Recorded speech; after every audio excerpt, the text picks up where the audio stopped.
जय जय श्री राधे कृष्ण मित्रों, कैसे हो आप सभी। हर हर महादेव। परमेश्वर से प्रार्थना करती हूँ कि आप सभी अपने अपने घरों में कुशल मंगल से होके। आज मैं बुध राशि परिवर्तन के बारे में बात करूँगी। 23 सितंबर सुबह 10 बजे के अराउंड बुध ने अपनी राशि परिवर्तन की है। सिंह राशि से ये अभी अपनी स्वराशि उच्च राशि, अपनी फेवरेट, अपनी प्रिय राशि कन्या राशि में प्रवेश किए हैं, जहाँ पर पहले से ही सूर्यदेव जी और केतु महाराज जी उपस्थित हैं। 12 राशियों पर ये बुध का क्या प्रभाव पड़ेगा राशि परिवर्तन का, ये हम जान लेते हैं। सबसे पहले मैं बात करती हूँ मेष राशि की। मेष राशि में जो बुध है वो 6 हाउस में गोचर कर रहे हैं। आपने क्या करना है, अपने पिता की बात माननी है, क्योंकि सूर्य भी साथ में है। आपका आत्मविश्वास बढ़ेगा। आप जिन कार्यों में आगे बढ़ना चाहते हो उसमें आपको आपके छोटे भाई बहनों की भी मदद मिलेगी, अपने पिता की भी मदद मिलेगी, अपने गुरुजनों का भी बहुत बड़ा इसमें सहयोग मिलेगा। उनका आशीर्वाद लेकर के आप जो भी नए काम की शुरुआत करना चाहते हैं इन दिनों में कर लीजिए। 10 अक्टूबर तक ये गोचर रहेगा। आप किसी बिज़नेस में इन्वेस्ट करना चाहते हो तो फिर आप थोड़ी सी जांच पड़ताल करके करिएगा, क्योंकि कोई अगर आप किसी दोस्त के साथ पार्टनरशिप में करना चाहते हो या फिर आप बिज़नेस कर रहे हो किसी पार्टनर के साथ में कर रहे हो तो साइंस वगैरह जो होते हैं वो ध्यान से कीजिएगा, नहीं तो यहाँ पर बैड इफ़ेक्ट आपकी लाइफ में पड़ सकता है। शादीशुदा के लिए ये जो गोचर है थोड़ा सा झगड़े वाला होगा। हो सकता है कि आपके देवर या ननन की वजह से, जो अगर आपकी ननन आपसे छोटी होगी तो घर में कुछ मतभेद हो सकते हैं उनके साथ में, चाहे वो स्त्री हो चाहे वो पुरुष हो। आप अपना थोड़ा सा ध्यान रखिएगा इस चीज़ को लेकर। अगर वो पुरुष होगा तो उसके छोटे भाई बहनों के साथ होगा, अगर वो स्त्री होगी तो उसकी देवर, छोटे देवर या छोटी ननन के साथ में। मतलब कि आपकी थोड़ी सी जो है परिवार में खटास पैदा हो सकती है, जो कि आगे चल के आपके रिश्ते को बिगाड़ सकती है। लव लाइफ इसमें सही चलेगी। और जो जॉब करते हैं, जॉब वालों के लिए ये समय अच्छा है। कोई कॉम्पिटिटिव अगर आप एग्ज़ाम दे रहे हैं स्टूडेंट्स हो तो बहुत अच्छा गोचर है। आपने क्या करना है, घर से जब आप निकलेंगे शीशा देख कर के निकलिएगा और साथ में ही कुछ पैसे, अगर आपको घर के बाहर कोई भी गरीब दिखता है उसे ज़रूर दीजिएगा, चाहे 1 रुपये ही दान दीजिए। आपके लिए गोचर शुभकारी होगा। बात करती हूँ वृषभ राशि की। वृषभ राशि वालों के लिए ये वाला जो गोचर है सोने पे सुहागा है। अगर आप बार बार घसीटे जा रहे थे अपने जीवन में, कई टाइम से आपको बहुत दुख था, तो आप अब क्या हो गए, कुंदन बन रहे हो। मतलब कि जब भी हम कहते हैं ना कि आगे की बड़ी जंप लगाने के लिए कुछ टाइम के लिए पीछे आना पड़ता है, तो आपका वही समय चल रहा था। अब आप 23 सितंबर से लेकर 10 अक्टूबर तक जो कुछ भी आपने सोचा हुआ है बड़े कार्य करने के लिए कीजिए। अगर आप लव मैरिज, अपने लव अफेयर को मैरिज में परिवर्तित करना चाहते हैं, आपके घर वाले नहीं मान रहे थे तो वो अब मान जाएंगे, बात कीजिए। अगर मैं बात कर लूँ शादीशुदा के लिए तो ये जो गोचर है बहुत अच्छा फलप्रदायी है। आपके घर में अगर आप संतति चाहते हो, नया मेहमान चाहते हो, तो वो भी आगमन के पूरे पूरे चांसेस बन रहे हैं। और साथ में ही मैं बात कर लेती हूँ बिज़नेस वालों के लिए गोचर कैसे रहेगा, बहुत अच्छा रहेगा। आप लोन ले करके अपना काम बढ़ा सकते हो, लेकिन आप किसी को उधार दीजिएगा नहीं इस गोचर काल में। कोर्ट कचहरी में आपके पैसे खर्च हो सकते हैं, लेकिन अंततः जीत आपकी ही होगी। आपका जो भी कोर्ट केस पहले से चल रहा होगा, कोई प्रॉपर्टी के बारे में अगर आपकी बातचीत चल रही है तो वो आपका केस आपके फेवर में ही होगा। बहुत समय से कोई झगड़ा परिवार में चल रहा होगा तो किसी एक गुरुजन के द्वारा आपका वो झगड़ा जो है वो सॉल्व हो जाएगा। कोई बीमारी से अगर ग्रसित हो रहा, चाहे आप हो रहे हो, आपके परिवार में कोई भी जन हो रहा होगा कोई लंबी बीमारी से, तो उससे भी आपको राहत मिलेगी। उपचार सही तरीके से होने लग जाएगा। अगर मैं बात करती हूँ स्टूडेंट्स के लिए तो ये गोचर बहुत अच्छा है। आपकी क्रिएटिविटी बढ़ेगी। अगर आप स्पोर्ट्स में हो, आप अगर आर्ट में हो, ठीक है, अगर आप कोई अकाउंट्स के वर्क में हो, आप बिज़नेस मैनेजमेंट की स्टडी कर रहे हो, आपके लिए ये गोचर बहुत अच्छा रहेगा। अगर आप रिसर्च भी किसी चीज़ को लेकर के कर रहे हो तो उसमें भी आपको सफलता मिलेगी। छोटी मोटी यात्राएं आप कर सकते हो, धार्मिक यात्राएं कर सकते हो। पैसे खर्च होंगे, पर पैसे खर्च होने में बिल्कुल भी आप चिंता मत करिएगा, क्योंकि इसका अच्छा लाभ आपको मिल जाएगा। बात करते हैं अब मिथुन राशि वालों के लिए गोचर कैसा होगा। मिथुन राशि के जो हैं ये किस भाव में गोचर कर रहे हैं, सबसे पहले ये जान लीजिए। आपके चतुर्थ भाव में कर रहे हैं। माता की सेहत पे थोड़ा सी दिक्कत आ सकती है, तो आपने ध्यान रख लेना माता की सेहत का। पिता के साथ में परामर्श करके अपना जो भी बिज़नेस कर रहे हो, प्रॉपर्टी में आपके कोई भी चल रहा है, कोई केस पहले से चल रहा है या आप नई प्रॉपर्टी लेना चाहते हो, वहाँ लेना चाहते हो, आप ये पिता से सलाह करके ही लीजिएगा। आपके जो कार्य क्षेत्र में उन्नति होगी, अपने पास में बिल्व पत्र रख लीजिएगा या तुलसी का पत्ता अवश्य रखिएगा। तुलसी को जल दीजिएगा और साथ में ही घर से निकलते वक्त आपने गुड़ खा लेना, आपके लिए बहुत शुभकारी होगा। और मैं बात कर लेती हूँ स्टूडेंट्स के लिए ये गोचर कैसे रहेगा। तो स्टूडेंट्स के लिए ये गोचर सही रहेगा। आपके जो अगर आपने कोई एग्ज़ाम दिया है, अच्छे रिजल्ट्स आएंगे। अगर आप पास आउट करके इंटरव्यूज़ देना चाहते हो, जॉब करना चाहते हो या नया बिज़नेस करना चाहते हो, ये बहुत अच्छे दिन है। मतलब इन दिनों में आप कर लीजिए, ये जो आपके पास में 18 से 20 दिन है, इसमें जो भी करना चाहते हैं आप कर लीजिए, आपको रिजल्ट्स बहुत अच्छे मिलेंगे। और मैं बात कर लेती हूँ शादीशुदा के लिए ये जो गोचर है कैसे रहेगा। शादीशुदा वालों के जीवन में थोड़ा सी उथल पुथल होगी, अंधविश्वास, ठीक है। एक तो अंधविश्वास के लिए, और दूसरा अपने पार्टनर की बात का विश्वास ना करके दूसरे की बात पर ज़्यादा कंसंट्रेट करके, इसमें थोड़ी सी असुविधा आपको हो सकती है। आप अपना ऊपर ज़्यादा विश्वास कीजिए, ना कि कहीं कहीं या सुनी सुनाई बातों पर। ट्रस्ट ही सबसे बड़ी बात होती है किसी भी रिलेशनशिप को मजबूत बना करके रखने के लिए, क्योंकि रिलेशन बनाना बहुत आसान होता है, उसे निभाना बहुत मुश्किल होता है। और इन दिनों में आपकी ये थोड़ी सी परिस्थिति हो सकती है कि किसी भी घर के सदस्य के द्वारा आप में थोड़ी सी मतभेद हो सकती है। आप इस चीज़ को ध्यान दीजिएगा। बात कर लेती हूँ मैं, अगर जो भी इन्वेस्टमेंट करना चाहते हैं उनके लिए गोचर कैसे रहेगा। इन्वेस्टमेंट करना चाहते हैं, गोचर सही रहेगा। सोसाइटी में आपका नेम एंड फेम होगा। अगर आप किसी भी चीज़ों को समझ करके करें तो वो आपके लिए ज़्यादा सही होगा। अपने गुरुजनों की मदद ले करके, गुरु मंत्र का जाप करते हुए, अपने माता पिता की सेवा करते हुए आप अगर ये गोचर निकाल दें तो आप जो चाहोगे आपकी विश वो पूरी होगी। इवन इसमें ऐसे भी होता है कि अगर हमारा कोई भी काम बहुत टाइम से रुका है वो भी बन जाता है।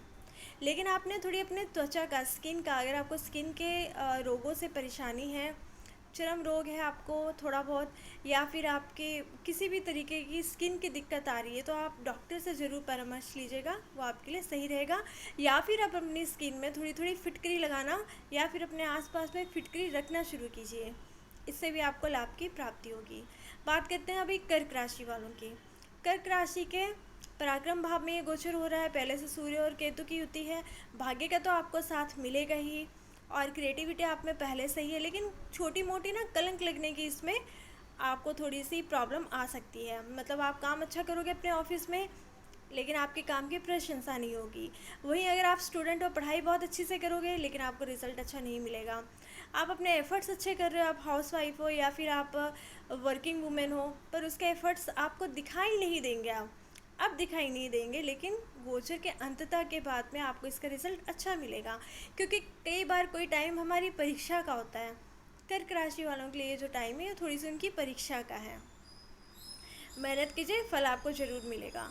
इन्वेस्टमेंट करना चाहते हो तो अभी रुक जाइए, क्योंकि अभी आपका क्या होगा ना, पराक्रम तो आप करोगे लेकिन आपको अभी फल इतना नहीं मिलेगा। आपको मेहनत करवाएगा ये गोचर। मेहनत कीजिए, अपनी क्रिएटिविटी, अपनी कला को बाहर निकालिए, उभारिए, नए नए प्लान्स जो बना सकते हो वो बनाइए। और आपके जो मित्रों की इसमें सहायता आपको मिल सकती है, साथ में छोटी भाई बहनों की, तो ये आप जरूर लीजिए उनसे।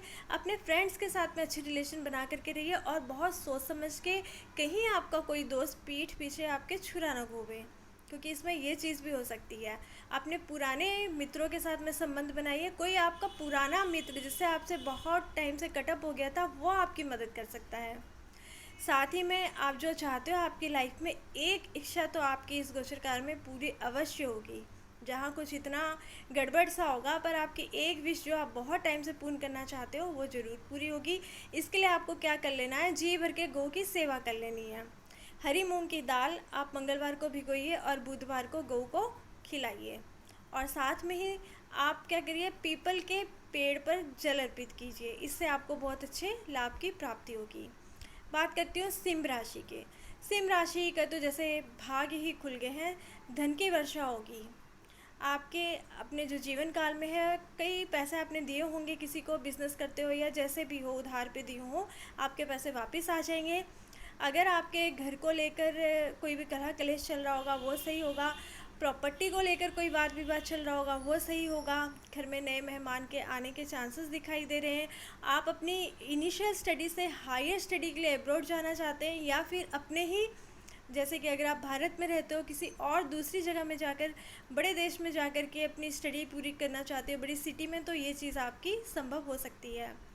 पिता का आपको साथ मिलेगा, घर के बड़े जनों का आपको साथ मिलेगा। घर के बड़ों का आशीर्वाद रोज लीजिए, उनके चरण स्पर्श कीजिए और दिल से कीजिएगा। ये नहीं कि अपने मतलब से कीजिए, क्योंकि दिल से की गई चीज़ का फलता बहुत अच्छी रूप से हमें प्राप्त होता है। कोई भी पैसा जितना आप कमाते हो या आप स्टूडेंट हो, आपको पॉकेट मनी भी मिलती है, तो अपनी माँ को ज़रूर दीजिए, उससे आपको बहुत अच्छे लाभ की प्राप्ति होगी। अगर आप शादीशुदा हैं तो अपनी पत्नी को दीजिए। और साथ में मैं बात कर लेती हूँ जॉब वालों के लिए ये गोचर कैसे रहेगा। जॉब वालों के लिए भी ये गोचर सही रहेगा। आप किसी धार्मिक प्लेस की या फिर कहीं टूर पे, कहीं हिल स्टेशन में भी आप जा सकते हो घूमने के लिए। मतलब आपके थोड़े बहुत पैसे खर्च होंगे इस गोचर काल में। धन इकट्ठा करना चाहते हो या एकत्रित कर चुके हो, उसके लिए भी आप अच्छी यूटिलाइजेशन कर सकते हो उस धन की, तो ये गोचर आपके लिए बहुत सही है। ओवरऑल पॉइंट से देखा जाए तो ये गोचर ठीक ठाक रहेगा आपके लिए। बस आपने अपनी बुद्धिमत्ता का, खान पीन का थोड़ा सा ध्यान रखना है। नॉनवेज नहीं खाना है। कोई भी जैसे कोका कोला हो गया, ऐसी चीज़ें जो कोल्ड ड्रिंक्स होती हैं, ये आपने नहीं पीनी है, क्योंकि सूर्य के साथ केतु है।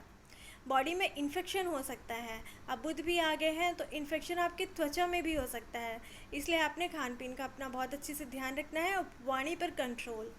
अच्छी मीठी वाणी बोलिएगा, आपके सारे कार्य देखिएगा कैसे बनते जाएंगे। अब मैं बात कर लेती हूँ सिम के बाद कन्या राशि वालों की। कन्या राशि के लगन में ही ये गोचर हो रहा है, तो कन्या राशि वालों के लिए गोचर बहुत अच्छा होगा। अगर आप स्टूडेंट्स हैं तो आपके लिए गोचर बहुत अच्छा होगा। नई नई जैसे ऑथर्स की बुक आप अगर चाहते थे बहुत टाइम से कि आपको ये ऑथर की बुक नहीं मिल रही थी, आपको कोई ऐसी स्पेशल बुक नहीं मिल रही थी जिसकी आपको चाह थी किसी राइटर की, वो आपको मिलेगी। और उससे आप जो आपको ज्ञान की प्राप्ति होगी वो बहुत औसम होगी। आप कोई गुरु पाना चाहते थे, आपको गुरु नहीं प्राप्त हो रहे थे, आपको गुरु की भी प्राप्ति होगी इस गोचर काल में। अगर आप चाहते थे कि अपने सखी संबंधियों के साथ में कोई रिश्ते बिगड़ गए, बनाना चाहते हो, आप शादीशुदा आपकी पत्नी के साथ या पति के साथ संबंध बिगड़ गए थे, या फिर आपके छोटे भाई बहन के साथ या किसी खास मित्र के साथ में, सारे संबंध सही हो जाएंगे अगर आप दिल से पश्चाताप कर लो और दिल से मान लो कि थोड़ी बहुत गलती आपकी भी थी, और जो भी हो जैसे भी हो आप सुलह कर लो आपस में। साथ में बिजनेस पार्टनर भी यहाँ आपका अच्छा साथ देंगे। और शादीशुदा के लिए भी ये गोचर अच्छा है। अगर आपसे कोई भी मतभेद हो गया था वो भी क्लियर हो जाएगा आपका। आप कोई धन से संबंधी कोई भी कार्य करना चाहते हो, बहुत सारी चीज़ें आप सोच रहे हो, क्योंकि जो कन्या लगन या कन्या राशि वाले होते हैं वो मल्टी टैलेंटेड होते हैं। इस वक्त में आप यही सोच विचार रहे हो कि मैं 2-3 काम इकट्ठे कर लूँ जिससे मुझे आमदन हो जाए सही तरीके से, तो ये अवश्य होगा। हो सकता है कि आप बहुत टाइम से ये सोच रहे हो और ये थोड़े ही 10-15 दिनों में इस गोचर काल में आपकी ये जो है सोच विचार प्लानिंग जो आपने की थी ये एग्जीक्यूट हो जाए, और आने वाले 3 महीनों के भीतर भीतर आपको बहुत अच्छे रिजल्ट्स मिल जाएँ। मतलब धन के पॉइंट ऑफ व्यू से देखा जाए तो ये गोचर आपके लिए बहुत शुभकारी है। माता पिता की सेवा कीजिए, उनका आशीर्वाद लीजिए। अगर उन्होंने कुछ कह भी दिया है तो दिल पे मत लीजिए और सही तरीके से अपना जीवन व्यतीत कीजिए। झूठ छल कपट किसी के साथ मत कीजिए। अच्छी मीठी वाणी बोलिए और थोड़ी सी लापरवाही से परे अपने आप को कीजिए। सुबह सूर्यास्त से पहले उठ करके अगर आप पीपल के वृक्ष में जड़ में आप जल अर्पित करते हैं और घी का दीपक जलाते हैं तो आपके लिए ये गोचर बहुत शुभकारी होगा। साथ में आपने क्या कर लेना, घर से जब निकलेंगे आप शीशा छोटा सा अपने पर्स में ही चाहे शीशे का छोटा सा टुकड़ा रख लीजिए। 10 अक्टूबर तक आपके लिए बहुत शुभ होगा। अब मैं बात करती हूँ तुला राशि वालों के लिए। तुला राशि वालों के लिए ये जो गोचर होगा ये 12वें घर पे होगा। सबसे पहले तो जो स्टूडेंट्स फॉरेन स्टडी करना चाहते हैं, हायर स्टडी के लिए जाना चाहते हैं, फॉरेन में बिज़नेस के लिए जाना चाहते हैं, पैसा कमाने के लिए वर्किंग परमिट लेके वर्क परमिट लेकर के जाना चाहते हैं, या इवन पीआर के लिए भी जाना चाहते हैं, उनके काम बन जाएंगे। सिंपली आपने क्या करना है, किन्नर को क्या करना है, लाल चूड़ियाँ या हरी चूड़ियाँ या लाल और हरी दोनों मिक्स करके आपने चूड़ियाँ उनको देनी है। कांच की चूड़ी हो, इससे आपको बहुत अच्छे लाभ की प्राप्ति होगी। स्टूडेंट्स के लिए तो मैंने कह ही दिया ये गोचर अच्छा होगा। जो शादीशुदा उनके लिए थोड़े कोर्ट केसेस में जाने के चांसेस बन सकते हैं, पर आप जाओगे नहीं, तो आप इसके बारे में चिंता मत करिएगा, बल्कि अपने आप को संभाल करके रखिएगा। पेशेंस, धैर्य रखिए। जल्दबाजी में किया गया कोई भी डिसीजन, लिया गया कोई भी डिसीजन या किया गया कोई भी काम आपको असुविधा में डाल सकता है। अगर आप वर्किंग क्षेत्र में आपके पीठ पीछे लोग कुछ भी कहें, आपके सामने अच्छे बने रहें, आपके अगेंस्ट में बोलें या फिर आपके फेवर में बोलें, आपने ध्यान नहीं देना है, चुपचाप से काम करना है। जिसका भी आप नाम सिमरन करते हो, गुरु का नाम सिमरन करते हो या फिर किसी देवी देवता का नाम जाप करते हो या कुछ भी मन में भजन करते हो या इवन आप सॉन्ग सुनते हो, कुछ भी अपनी मतलब जो आपकी लाइकिंग है, जो आपकी हैबिट, जो करना आपको पसंद है, इस गोचर काल में आप वही कीजिएगा। और ऐसे कि फालतू किसी भी चीज़ों से दूर रहिएगा, किसी के झगड़े में मत आइएगा, किसी के लिए गवाही मत दीजिएगा। कोई भी पेपर में बिना देखे बिना समझे अच्छी से परख करके सिग्नेचर मत कीजिएगा। जो भी करना है देख परख करके आप करिएगा। पैसे कहीं अभी इन्वेस्टमेंट कीजिएगा, लॉस हो सकता है आपका। और अगर मैं बता दूं, भाग्य आपका चमक सकता है। हालांकि बार में घर में सूर्य बैठे हैं, सूर्य को किसी भी भाव का दोष नहीं लगता है। केतु मोक्ष के कारक हैं, तो आप इसमें अध्यात्म के रास्ते में भी आगे बढ़ सकते हैं। आध्यात्मिक पॉइंट ऑफ व्यू ये गोचर आपके लिए बहुत अच्छा हो सकता है। आपने क्या करना है, जहाँ आप सोते हैं, क्योंकि ये शयन का भी भाव माना जाता है, हमारे आराम का भाव भी माना जाता है। जहाँ पर आप सोते हो अपने पास में एक हरी पोटली में, एक हरे कपड़े में आपने थोड़ी सी फिटकरी और थोड़ी सी सौंफ, साथ में थोड़ी सी मिश्री बांध करके रख लीजिएगा। 3 गांठ मार लीजिएगा, अपने सराहने में ही डाल दीजिए इन चीज़ों को, या फिर अपने पास में रखिए। और जब ये 10 अक्टूबर को गोचर ख़त्म होगा, जब पूर्ण होगा इसकी अवधि, तो आपने क्या करना है, ये जो पोटली है ले जा करके किसी मंदिर में रखाइएगा। चाहे वहाँ पे लड्डू गोपाल जी हों, उनके पास में रखाइएगा, या फिर श्री कृष्ण जी, राम जी, कहीं पर भी आप उनके चरणों में रखाइएगा। बस इतना आपने करना है। अगर आप ये भी नहीं कर सकते तो पीपल के नीचे में रखाइएगा। तुलसी के नीचे ये नहीं रखना है और बरगद के नीचे भी नहीं रखना है, क्योंकि कई लोग पूछते हैं, फिर मैं पहले ही बता देती हूँ। और ओवरऑल पॉइंट ऑफ व्यू देखा जाए तो ये गोचर सही है। मन में अपने विश्वास रख करके काम कीजिए, पूर्ण होंगे। तुला राशि के बाद बात आती है वृश्चिक राशि वालों की। वृश्चिक राशि वालों के लिए गोचर बहुत अच्छा है, क्योंकि लाभ भाव में आपके जो है वो बुध जी गोचर करेंगे, आपके लिए सही होगा। लाभ के आपके द्वार खुल रहे हैं। आप किसी भी चीज़ की बहुत मेहनत बहुत टाइम से कर रहे हैं, तो अभी उसका ये फल आपको देखने को मिलेगा। आपको लाभ की प्राप्ति होगी, धन की लाभ की प्राप्ति होगी, शिक्षा की प्राप्ति होगी। संतति चाहते हो तो पुत्र धन से आप धनवान हो सकते हैं। अगर मैं बात कर लूँ, आप किसी चीज़ में इन्वेस्टमेंट करना चाहते हैं तो भी ये समय सही है। पिछले कर्मों का आपको फल भी मिल सकता है। जो हमारे प्रारब्ध होते हैं ना, हम बहुत टाइम से दुखी होते हैं, हम कहते हैं हम इतना अच्छे कर्म करते हैं, हमें फल नहीं मिल रहा है, हम सबको भला करते हैं, फिर भी हमारे साथ क्यों बुरा हो रहा है। तो इस गोचर काल में आपके साथ में अच्छा होगा, आपको कुछ ना कुछ अच्छे रिजल्ट्स दिखेंगे अपने आसपास में। आप अगर पॉलिटिक्स में हो तो भी ये गोचर काल आपके लिए बहुत अच्छा फल लेकर के आएगा। अगर आप स्टूडेंट हो, आप अपनी कला को उभारोगे, ठीक है। आपके जो भी, अगर आप बात करने में हिचकिचाते हो, प्रेजेंटेशन देने में आपको हिचकिचाहट आती है किसी के सामने में, तो अपने आप को आगे लेकर के आइए, क्योंकि एक कदम आपका आपकी ज़िंदगी बदल देगा, ठीक है। जो सीढ़ी आप चढ़ना चाहते हो, जिसके लिए चढ़ना चाहते हो, उसे याद करके आगे बढ़ जाइए। माता पिता की सेवा और छोटे भाई बहनों का ध्यान रखना, उनसे अपनी बातें सही तरीके से रखना और बड़े भाई बहनों की इज्जत मान सम्मान करते हुए अगर आप रहोगे, आपके लिए गोचर बहुत सही रहेगा। देखिए फ्रेंड्स, सबसे पहले ना खुद के घर में ही सारे प्लैनेट्स हैं, बाकी बात बाहर में बाद में है। तो आप रेमेडी कोई भी करें, अपने घर वालों को खुश नहीं रखेंगे, ठीक है। कई बार होता है हमारे उनसे मतभेद होते हैं, लेकिन आप अपने मन में कुछ भी मत लीजिए, अपने ऊपर कोई भी बात मत लीजिए, अपने मन को सही करते हुए आगे बढ़ते जाइए। क्योंकि वृश्चिक राशि वाले गुस्सेल स्वभाव के होते हैं, तो गुस्सा आपको बहुत जल्दी आता है, शॉर्ट टेम्पर आप बहुत जल्दी होते हो। हालांकि आप बाद में